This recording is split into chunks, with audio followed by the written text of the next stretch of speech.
Hello everyone, welcome to this week's Monday Assembly. I'm recording this on Friday, so hopefully you'll manage to see it okay and everything like that. Now, our theme this week for our assemblies is all about rebuilding. And it's a really important theme at the moment because, you know, with all the virus and everything that's been going on and lockdown and everything, we need to all feel about rebuilding things in different ways. So it's a really important theme this week, and we're also going to be carrying over next week as well. Now, I'm going to share my screen with you because we've got a PowerPoint that I'm going to share as part of today's assembly. Hopefully this will work. I'm going to try and share the PowerPoint, and here we go. That should be okay. I'm a little bit worried that I can't see myself, which possibly means that it's not working 100%, but I'm going to carry on for now and we'll see if it continues, and I will check it in a minute. Here we go. I can see myself now. That's good. Right. So I'm going to use the PowerPoint to as part of our assembly, and it is, it says welcome there, but that's, of course you're welcome. Now, our theme for today, can we build it? I'm sure all of you are still massive fans of Bob the Builder. Of course, particularly the year sixes, I would imagine absolutely love watching Bob the Builder every evening after school. Of course, not your way to go, but it's quite an important, it's a good theme for us to look at in terms of our assembly this week. So I've got some pictures of a number of different toys and games that involve building in different ways. First of all, we've got a strange angle, but a marble run, which obviously creates a great building opportunity because you get to put things in all sorts of different positions to try and get the marbles to run through. I love building them myself, I have to say they're great fun. Jenga obviously is a great building game that involves a lot of building and then toppling over as well, which is always fun. Dominoes, brilliant for creating domino rallies. I used to love doing that when I was younger, really great fun. And of course, Scrabble is building in a different sort of way, because what we're doing is we're building words on top of words and within words. Makes it quite a really good fun game, actually. I've started playing it a lot online at the moment myself. Really enjoy playing a game of Scrabble. And then, of course, Lego type building as well. And jigsaws, which are a great way of building a picture and putting them together. And jigsaws is what I want to focus on a little bit today. So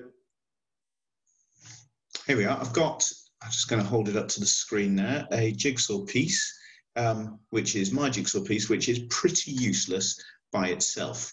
Okay, I do have the rest of the puzzle here.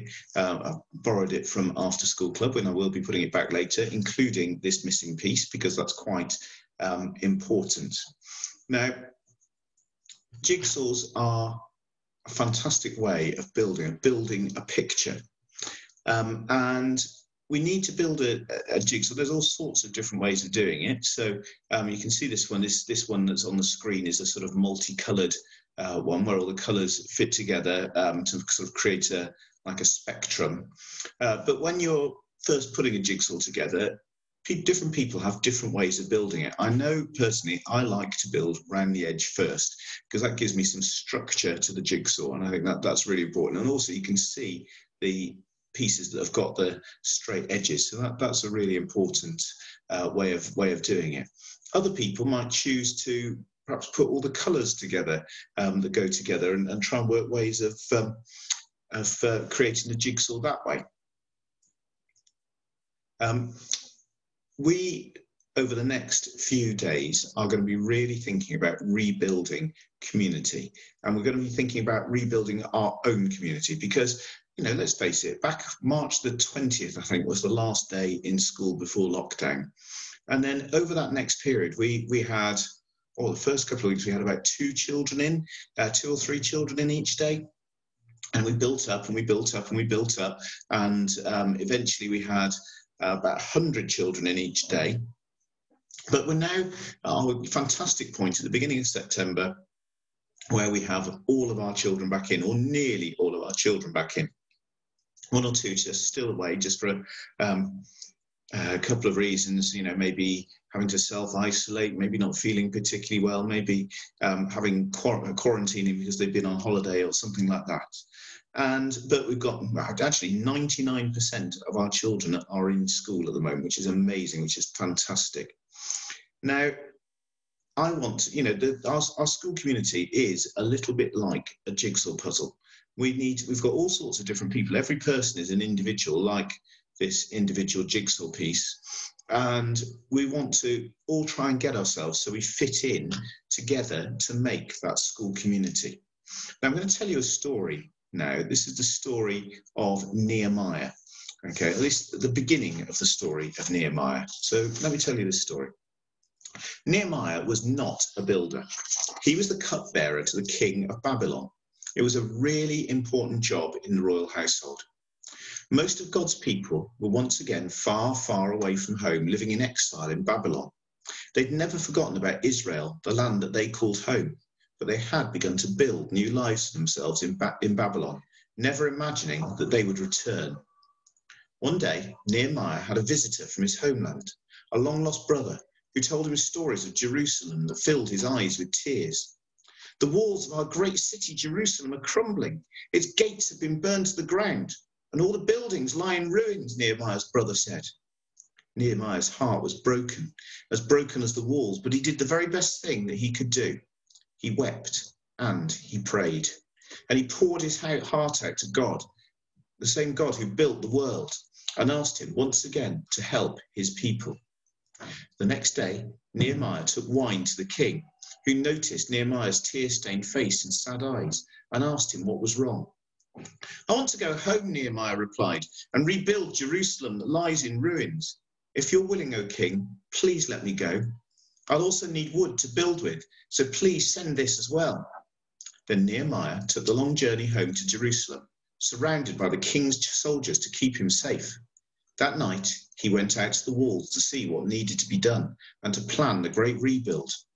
He knew that God, the great master builder, would be with him, and God would help him to know what to do. Everyone who was left in Jerusalem helped to build the gates and the walls to keep the people safe. It was an enormous job. But Nehemiah knew that he wasn't just building the city. He was building a community again. So when he saw that some of the people were hungry, he fed them. And when people were being unfair, he challenged them and reminded them of what's important to God, who built the world.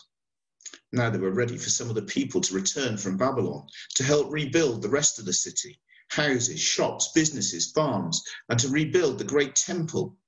They brought with them everything they could to help with the work and rebuild their communities: gold, silver, cattle, building materials. The rebuilding of Jerusalem continued for 7 months until people had homes to live in and the families were settled. But God, the master builder, had more work to do. He knew his people needed more than buildings and homes. They needed to remember who they were to rebuild their hearts. And next week, we'll hear how they did that. Now, let me just put the next page up, hopefully. So today we've been hearing about the story of Nehemiah's rebuild. And he chose to hear God's voice. He chose to be courageous. He chose to do what was right in that situation. He wanted to rebuild the city. He had to learn new skills to do it, but it was such an important thing that he was determined to do it. And he had all sorts of different emotions when he was doing this. The same sort of things that perhaps we might be feeling at the moment: excitement, anxiety, worry, and knowing that it was going to be such a tough and long-term job to do. Now, I want us to think today. I want you to imagine that you are part of a jigsaw puzzle. Okay, you are one of those pieces. Okay, just imagine that you are that piece, or a different piece of a jigsaw puzzle. Just think about what your piece might look like. How many little lugs does it have on the side? How many holes does it have for joining on? Has it got a straight edge? You make the decision about your jigsaw piece. And I want you now just to think in quietness for a minute. You can choose to think we can choose to pray. And I want you to think and imagine in your mind your jigsaw piece. You can look at the one on the screen if it helps. So I want you to look or imagine your puzzle piece. A piece of the puzzle that's in your mind is as unique as you are.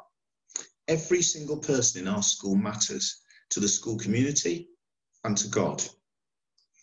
Now I want you to think about the holes in your puzzle piece.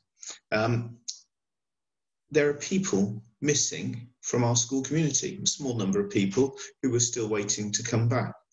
Our school puzzle won't be complete until every person is back in school. But children at home are still thinking about our school. They're still thinking about you. And it's important that we hold them in our heart and we pray for them. Finally, I want you to look at the lugs on the jigsaw piece. That's the bit sticking out. We're all going to have to think and learn how we're going to fit together again as a school. We'll need to be patient with each other. We'll need to be kind to each other. We need to think about what we're going to do to help everyone in our classes get along. And it's important that you think what your role in that puzzle is going to be.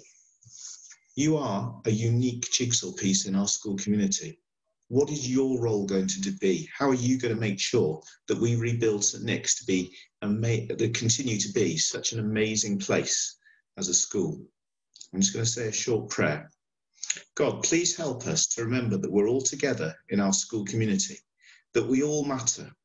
Help us to help each other to fit in. Amen. So that's the end of my assembly. Now, normally on a Monday's assembly, I'll be doing team points, but because we've only had a couple of days of school so far, I'm actually going to do the first team points in a week's time. Okay, so that's the plan for that. And the same will be for shout outs as well. So the first lot of shout outs I'm going to do I might even do on a little bit later in the week, but certainly on my next Monday assembly, I'll be doing some shout outs. So please make sure that you write those down and pass them to your class teacher.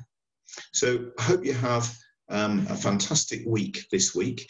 Think about rebuilding our school community and think about what your individual role in that is going to be. Thanks a lot. Have a good week.